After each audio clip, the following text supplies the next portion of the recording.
kapatid, purihin ang Panginoon at tayo po ay nagpapatuloy sa ating daily morning devotion.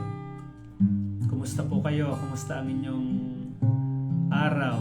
Meron ba kayong mga pinagdaanan, mga pinagdadaanan, mga pagsubok, mga problema sa mga nakaarang araw na nagdulot ito sa inyo ng panghihina, kalungkutan? Ang sabi ng salita ng Panginoon sa Isaiah chapter 40 verse 28 hanggang 31, di ba ninyo alam, di ba ninyo talos na itong si Yahweh ang walang hanggang Diyos? Siya ang lumikha ng buong daigdig, hindi siya napapagod, sa isipan niya ay walang makatatarok. Ang mga mahina't nagpapagal ay pinapalakas, kahit kabataan ay napapagod at nanlulupaypay. Ngunit ang nagtitiwala kay Yahweh ay may panibagong sigla. Ang lakas nila ay matutulad sa walang pagod na pakpak ng agila. Sila'y tatakbo ng tatakbo ngunit di manghihina. Lalakad ng lalakad ngunit hindi mapapagod. Ngunit ang nagtitiwala kay Yahweh ay may panibagong sigla. Amen po ba mga kapatid? Purihin ang Panginoon, ang nagtitiwala kay Yahweh. Kaya kung may mga pinagdaanan tayo ng mga nakaraan, kahapon, may mga pagsubok na dumating, no? Lagi nating tatandaan na kapag dumarating yung pagsubok na yan, binibigyan tayo ng Diyos ng panibagong lakas upang makayanan natin. Para yung mga pagsubok kasi na yan magpapaganda ng testimony ng ating buhay, magpapatatag sa atin, magpapalago sa atin mga kapatid. Kaya i-welcome lang natin yan, ngunit asahan natin ng Panginoon ay bibigyan niya tayo ng panibagong kalakasan. Amen? Purihin ang Panginoon. Good morning sa aking mamang nanonood ngayon, Mamang Lani Tamani, at gayon na rin kay Engineer Crowell, kapatid natin dyan, nasa tunan yan, si Brother Crowell, Brother Anton. At gayon na rin si Ate Nieves, nakasama din natin sa umagang nito. Purihin ang Panginoon, tayo muna ay umawit sa Panginoon. Ang Diyos ang kalakasan.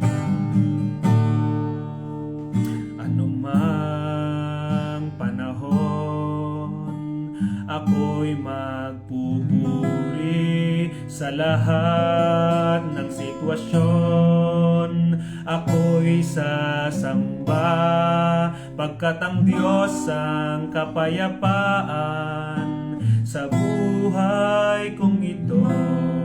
Sa lahat ng sitwasyon, magpupuri ako. Ang Diyos ang kalakasan ko, dahil sa Kanya ako'y nakapagpapatuloy, binibigyan pagnanasa, masunod ang Kanyang kalooban. Sa mga panahong hindi maintindihan, ang Diyos lang ang siyang malalapitan sa Kanyang salita. Ako'y lumalakas, laging kasama at yumayakap. Amen po ba mga kapatid? Sa mga bighating kalungkutan, siya ang malalapitan. Sa pagsubok o problema, mananatiling nagtitiwala, pagkat ang Diyos ang lumikha sa buhay kong ito. Dahil sa Kanya panatag ako. Ang Diyos ang kalakasan ko, dahil sa Kanya ako'y nakapagpapatuloy, binibigyan ng pagnanasa, masunod ang Kanya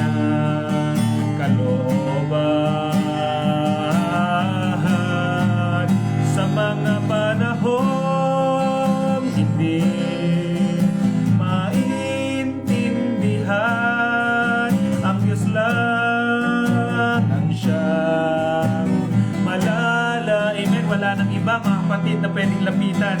Sa kanyang salita ako lumalakas, laging kasama, yumayakap.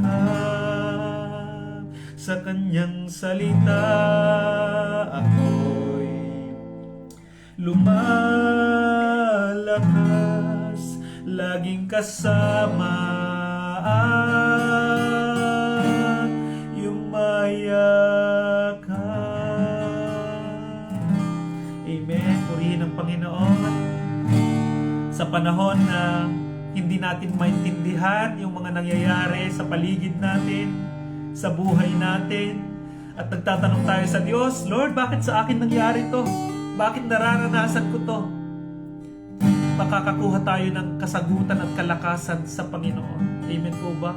Sabi niya sa kanyang salita, ako'y lumalakas, laging kasama at yumayakap.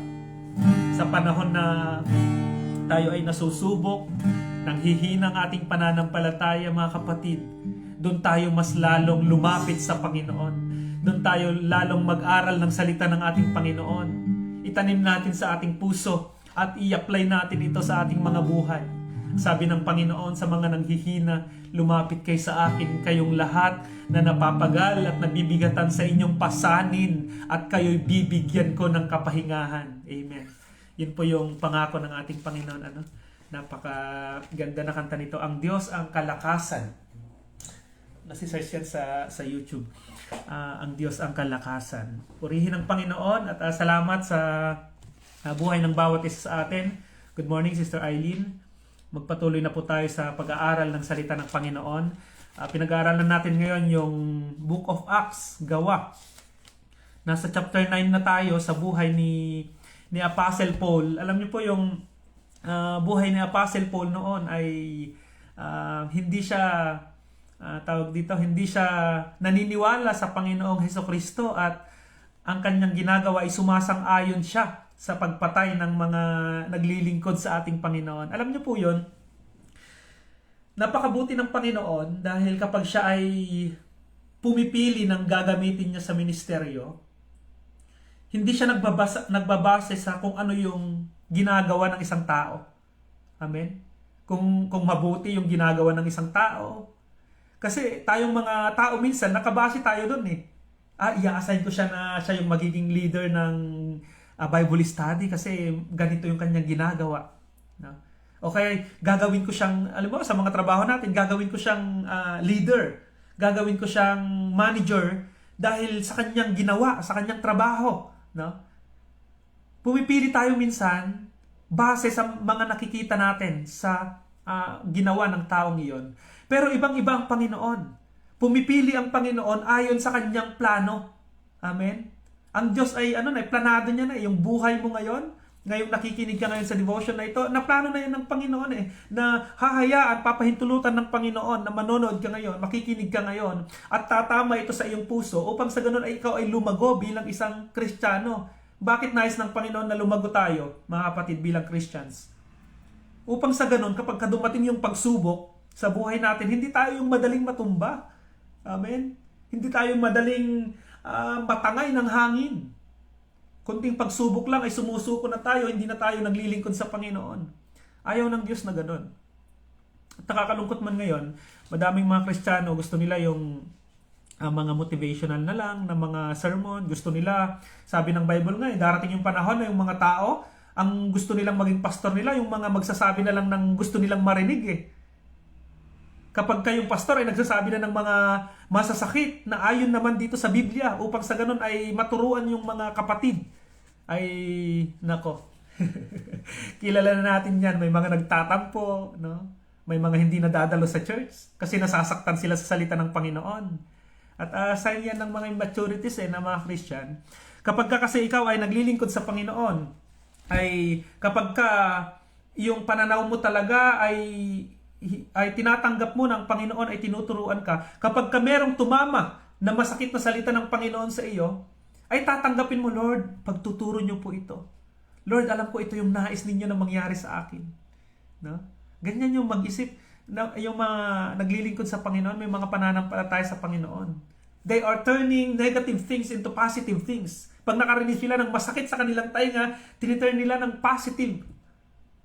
Amen po ba? At itong si Apostle Paul, sige, mag-aral na tayo. Gawa chapter 9. Kung babalikan natin yung mga nakarang devotion natin, si Apostle Paul o kaya si Saulo, iisa lang po yun, Saulo at saka si Pablo.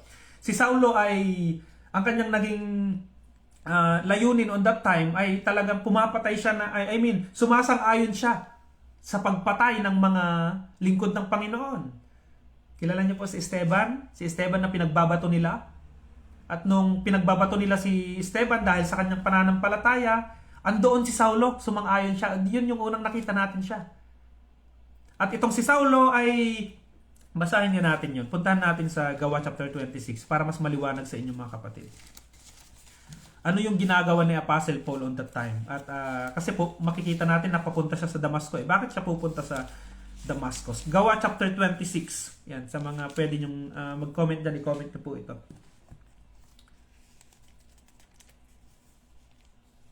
Sige. Gawa chapter 26 verse 9 to 11. Paki-comment niyo po diyan mga kapatid. Gawa chapter 26 verse 9 to 11. Okay, basahin ko po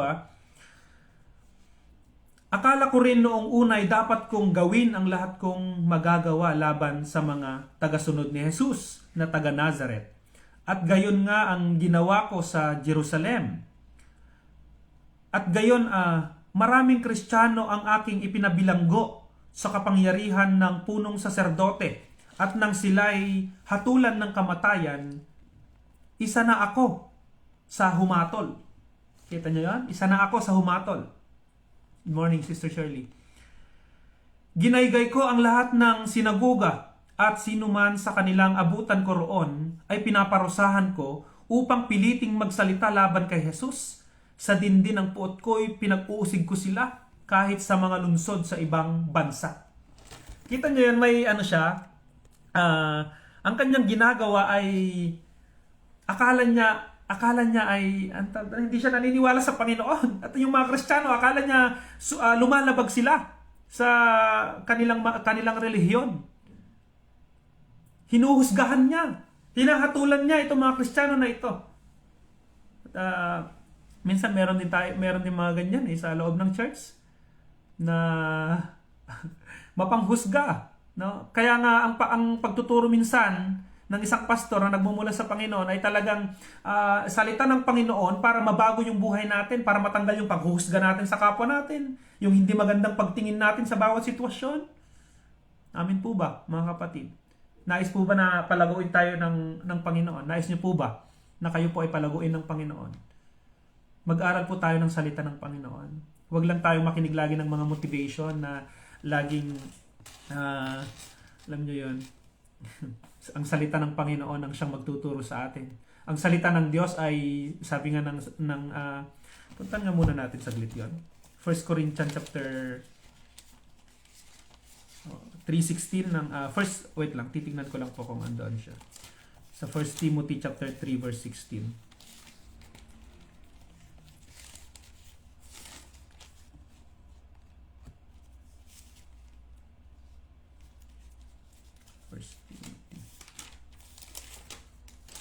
Ito.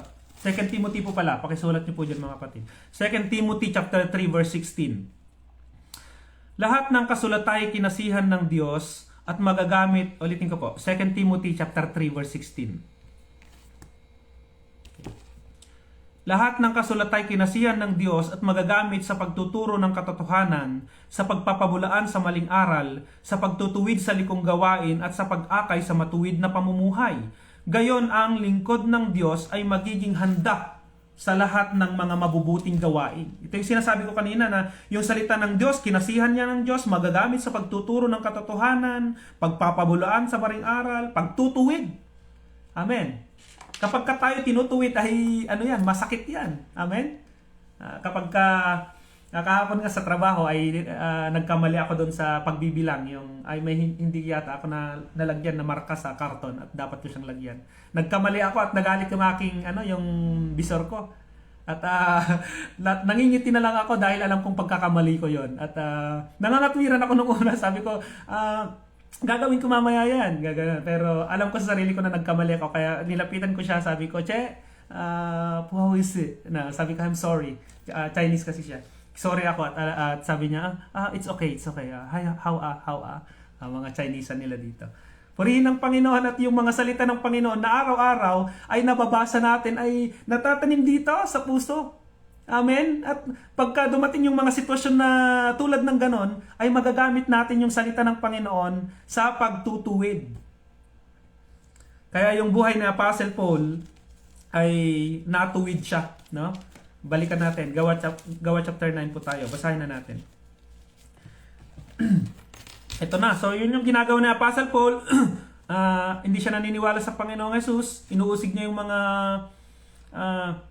lingkod ng Panginoon at humingi pa nga siya ng sulat on that time kasi wala silang hari. At ang mga matataas sa kanila sa gobyerno nila ay yung mga nasa relihiyon. Kaya doon siya humingi ng pahintulot. Pumunta siya sa Damascus ngayon para pagpapatayin naman yung mga lingkod ng Panginoon. Sino po sa inyo nakasubok dito yung sa Bible study habang nagba-Bible study kayo? Pinaalis kayo doon sa lugar, pinagbawalan kayo sa lugar, sa mga pastor at mga matatagal na sa church.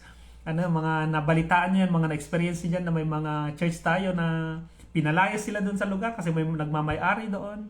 Or nagba-Bible study tayo tapos may mga lumalapit na kumokontra doon sa ating mga ginagawa. Ganun yung ginagawa ni Apostle Paul Pero alam niyo nangyari nung nasa daan siya papunta sa Damasco para pag-uusigin yung mga lingkod ng Panginoon, ang Panginoon naman pinagtanggol niya itong kanyang mga lingkod.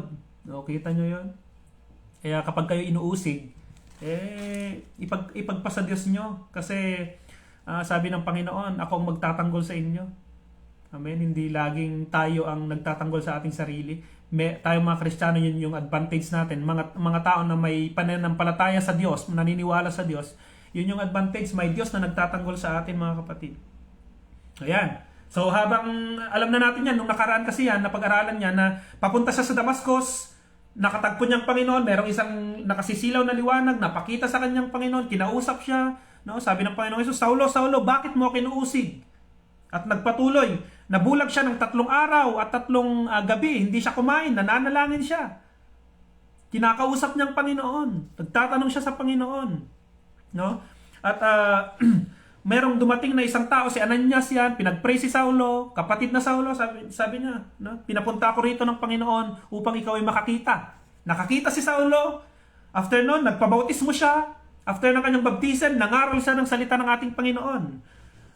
Gawa chapter 9 verse 19, hanggang sa sumusunod na yan. Kumain siya at nanauli ang kanyang lakas. Si Saulo'y ilang araw nakasakasama ng mga alagad sa Damasco, pumasok siya sa mga sinagoga at nangangaral tungkol kay Jesus. Siya ang anak ng Diyos, wika niya. Nagtaka ang lahat ng nakikinig sa kanya. Hindi ba ito ang dating umuusig sa mga tumatawag sa pangalang ito sa Jerusalem? Tanong nila. Hindi ba't naparito siya upang sila'y dakpin at dalhin gapos sa mga punong saserdote? Nalilito siya ngayon. Dahil yung dating umuusig sa mga Kristiyano, ay siya na ngayon yung nagtuturo ng salita ng Panginoon. May mga nabalitaan ko na ganyan, mga pastor na dati ay kontra sa salita ng Panginoon, mga pariwar ang buhay. Mga Kristiyano na hindi dati nag-church, sila yung mga kumokontra dati sa mga kapamilya nila na pumunta doon sa church, pinipigilan nila, mga asawa na pinipigilan yung asawa nila na pumunta doon sa church. Tapos ngayon, mabalibalitaan mo, Kristiyano na rin ngayon, at elder na siya ng church. Deacon na siya ng church. Amen po ba? Ito yung nangyari kay Apostle Paul, kaya nagtataka sila bakit ito nangangaral na ito dating taga-usig ito. Ngunit lalong naging mahusay si Saulo sa kanyang mga pangangaral at nalito ang mga Hudyong nanirirahan sa Damasco dahil sa kanyang matibay na pagpapatunay na si Jesus ay siyang Kristo. Pagkaraan ng maraming araw, nagkaisa ang mga Hudyo na patayin si Saulo. Ngunit nalaman niya ito, araw-gabi, inaabangan nila siya sa mga pintuang bayan para patayin. Natawa po ako kasi alam niyo yung dati siya yung humahatol, siya yung sumasang-ayon para patayin yung mga alagad ng Panginoon. Ngayon naman siya naman yung papatayin. Siya naman yung pinagplaplanuhan, siya naman yung sinisiraan. At kapag kayo po yung ganoon, yung sinisiraan kayo, nagsasabi sila ng mga bagay na hindi maganda sa inyo, lalo na kapag nakatalikod kayo, wala naman kayo doon, tapos malalaman-laman nyo na lang na pinag-uusapan pala kayo. At ano yung inyong gagawin? No? Mga Kristiyano ngayon, mananalangin sa Panginoon na, Lord, kayo nga po ang magparusa ka sa Kanya. Kayo nga po ang, alam niyo minsan kapag pag may mga naninira sa atin, pinagpipray natin sila na sana parusahan sila ng Panginoon. Okay, nagsasalita din tayo ng sabihin natin, sige, maano ka rin. No? Darating din yung panahon na yung mga sinasabi mo, kakainin mo. No? Ngunit yung mga naunang Kristiyano noon, hindi ganun eh.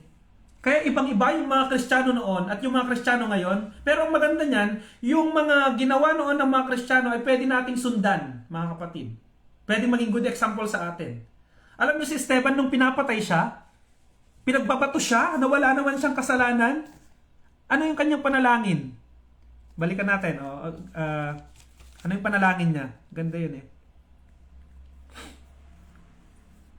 Ito. Gawa chapter 7 verse 60. Gawa chapter 7 verse 60.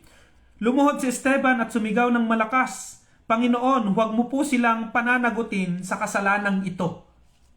Amen. Gawa chapter 7 verse 60. Ang dalangin niya nung binabato si Esteban, ang panalangin niya, Lord, huwag mo na silang pananagutin. At sabi ko nga, isang beneficiary dyan ay si Saulo eh. Ang isang sumang-ayon para batuhin si Esteban ay si Saulo. At ang panalangin naman itong ni si Esteban ay, Lord, huwag mo na silang pananagutin. Naging beneficiary itong si Saulo, kaya si Saulo ngayon ay nagpapatuloy na naglilingkod sa ating Panginoon. Tayo rin naman yung panalangin noon ng Panginoong Hesus, na sabi niya, Ama, huwag mo na silang pananagutin sa ginagawa nilang ito. Hindi nila alam ang kanilang ginagawa. Beneficiary din tayo doon, mga kapatid. No, di ba?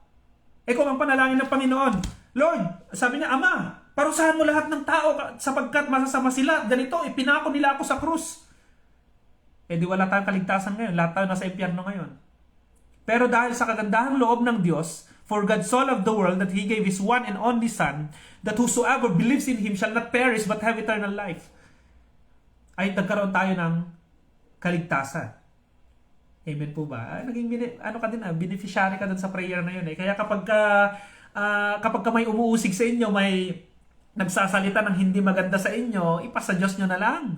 No? Ipanalangin nyo sila na maligtas din sila, na makaunawa rin sila, na yung salita ng Panginoon umabot din sa kanila para mabago din yung kanilang mga buhay. Huwag nating huhusgahan yung tao, mga kapatid, kung siya ay gumagawa ng masama. Sapagkat hindi natin alam. Baka pagdating ng panahon, siya pala yung maging pastor natin. No? Siya pa yung maging kapatid pala natin, inausgahan na natin. Kaya ito si Apostle Paul, kung titingnan mo, hindi tumingin ang Panginoon sa mga pinaggagawa ni Apostle Paul on the past. Talagang pinili niya si Apostle Paul para maglingkod sa ating Panginoon. Verse 26, tapusin na natin to para bukas ay makahakbang tayo. Pagdating ni Saulo sa Jerusalem, sinikap niyang mapabilang sa mga alagad doon, ngunit ang mga ito ay takot sa kanya. Ikaw ba naman dating pumapatay no? Tapos habang praise and worship na ganyan, tatabi sa'yo no? Kaya sabi niya dyan, natakot sila Ngunit ang mga ito ay takot sa kanya at hindi makapaniwalang isa na siyang alagad. Subalit isinama siya ni Bernabe sa mga apostol. Isinalaysay niya sa kanila kung paano napakita ang Panginoon kay Saulo at nakipag-usap dito ng nang ito'y nasa daan. Sinabi niya rin niyang si Saulo'y buong tapang. Buong tapang. Saan ako? 29. Atras tayo sa Sinabi rin niyang si Saulo'y buong tapang na nangaral sa Damasco sa pangalan ni Jesus. 28. At mula noon, si Saulo ay kasama nila sa Jerusalem at buong tapang na nangangaral doon sa pangalan ng Panginoon. Ito yung sinasabi ni parang ipinapaliwanag ni Ananias sa mga kapatiran na itong si Saulo ay nabago na at nangaral pa nga ng salita ng Panginoon. 29. Nakipag-usap din siya at nakipagtalo sa mga Helenista, kaya't tinangka nilang patayin siya. Nang malaman ito ng mga kapatid, dinala nila si Saulo sa Caesarea at pinauwi sa Tarso. Kaya't naging matiwasay ang iglesia sa buong Hudiya, Galilea at Samaria. Ito'y tumatag at lumaganap sa tulong ng Espiritu Santo at namuhay na may pagkatakot sa Panginoon. Ano yan? Sa Gawa chapter 26 verse Gawa chapter 9 verse 26 hanggang 31. Okay, pakisulat niyo po. Gawa chapter 9 verse 26 to 31. Purihin ng Panginoon, no? At ito na yung araw na kung saan ay mag-church na, makikisama na itong si Saulo sa mga kapatiran. At na-experience niyo po ba yung mga kapatid na andun ka sa church, tapos biglang may naki-church? Merong pumasok sa church, like, tinginan lahat, pero ito yung yung dating umuusig sa atin tapos tatabi sa'yo, no? Parang kung baga niyan, ikaw ay nasa church, tapos meron kang kilala na lasinggero, ay hindi naman lasinggero, na basagolero. Basagolero, no? Talagang kumbaga masama yung kanyang mga ginagawa. Panggulo sa barangay, laging napababarangay. Tapos yung tao na yon na kilala mo, na laging nababarangay o na laging napupulis, ay papasok sa church ngayon at tatabi pa nga sa iyo. Paano mo siya titignan ngayon? Titignan mo siya na talagang, ito yung basagolero Or titignan mo na siya na, talagang ang Panginoon ay mabuti, kaya niyang bumago ng buhay. Amen?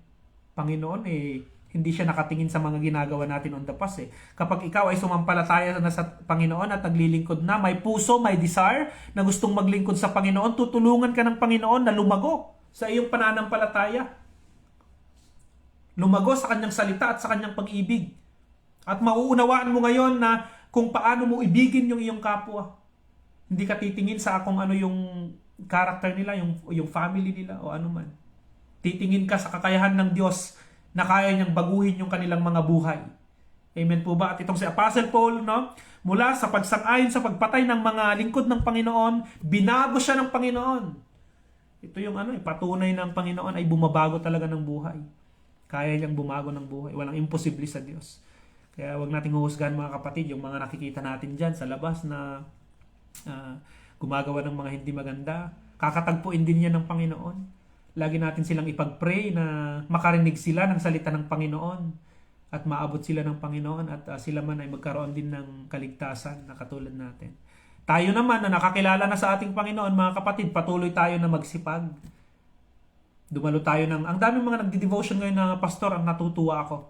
No? Hindi siya nag-aagawan ng mga views, hindi ganon. Kung saan ka natututo, kung dito ka natututo, lumalago yung kaalaman mo dito sa itong live na devotion na ito, makinig ka dito, no? Sa iba naman, may mga iba pa tayong mga pastor na nagsi-share every morning, meron din sa gabi, no? Kung doon kayo nakakapulot ng aral, ang mahalaga dito mga kapatid, ang layunin naming mga pastor ay iisa. Ang maituro ang salita ng Panginoon, lumago ang mga kapatid sa pananampalataya at salita ng Diyos. Amen po ba? Purihin ng Panginoon at good morning po sa ating lahat. Tayo po'y manalangin. Dakilang Diyos na makapangyarihan sa lahat, maraming salamat po sa umagang ito, sa pagtuturo niyo sa amin, sa pagtutuwid niyo sa amin. Salamat sa buhay ni Apostle Paul na kung saan ay mula sa pagsang-ayon sa mga pagpatay sa mga Kristiyano, pang-uusig sa mga Kristiyano ay naging isa na siya ngayon na Kristiyano at nag-share pa nga siya ng inyong mga salita, Panginoon. Lord, salamat din sa panahon na kami po ay binago ninyo. At ngayon po ay nagpapatuloy kami sa pag-aaral ng salita ng Panginoon at kami po ay lumalago, Panginoon. Sa tulong at biyaya nyo lamang, Panginoon, nagagawa namin ang bagay na ito. Tulungan nyo kami every morning na makapag-aaral kami ng inyong salita at maitanim ito sa aming mga puso, Panginoon. Pagpalain nyo ang bawat kapatid na nanood ngayon sa live na ito, nakasabay. Alam nyo po yung bawat pinagdadaanan nila sa buhay, mga problema nila, mga pagsubok, Lord.